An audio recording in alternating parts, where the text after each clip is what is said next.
Hello, and welcome to Historical Fiction with Kviatoslav.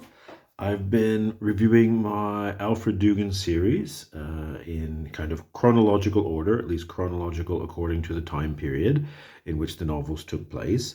And we've moved to our final book on the Roman Empire by Alfred Duggan. And it's the final one that he'd written about the empire, but it was actually the first one that he'd written in reality, which was done in 1951 there.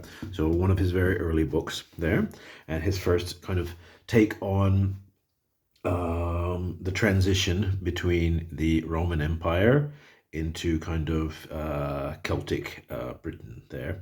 So this one is an interesting one because we moved to the final days of Roman Britain. So it's set around 405 AD. And it's kind of Duggan's goal to support the notion that Rome's fall in Britain was not a long, gradual process, as Edward Gibbon has led us to believe, but a sudden fall with little warning. As I said, I don't know the who is right historically there, but Duggan makes a good argument for his case in this novel. We see kind of Roman Britain through the eyes of our main character here, who's named Felix. He's a North African born Roman who manages the monetary affairs of the island there. The book blurb calls him the ultimate civil servant, and that about sums him up. Like Duggan's previous narrators, Felix is a relatively competent man, but nowhere near as clever as he thinks he is when it comes to politics. He really represents the old Rome, one of the people living in the past and unable to change with the times.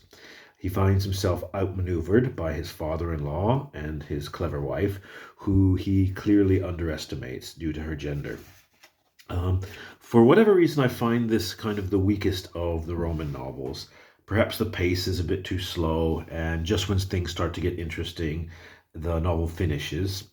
Realistically, because the narrator is written out of the story, but it's still kind of frustrating there. In general, Felix is not one of Duggan's more memorable characters, unlike the previous narrators. He does follow the trend of seeing history through failure rather than success, a pattern that I've noticed in many Duggan's novels. He often shows why certain people were successful through those who failed, basically showing historically. It's I said it's a very interesting pattern I've noticed in his novels. I said chronologically it's the last Roman novel, but it was his first attempt at the Roman world. But it does make a really nice setup for the next novel, which is set later in kind of a post-Roman Britain, which is called Conscience of the King, which I'll review next. So thank you for listening.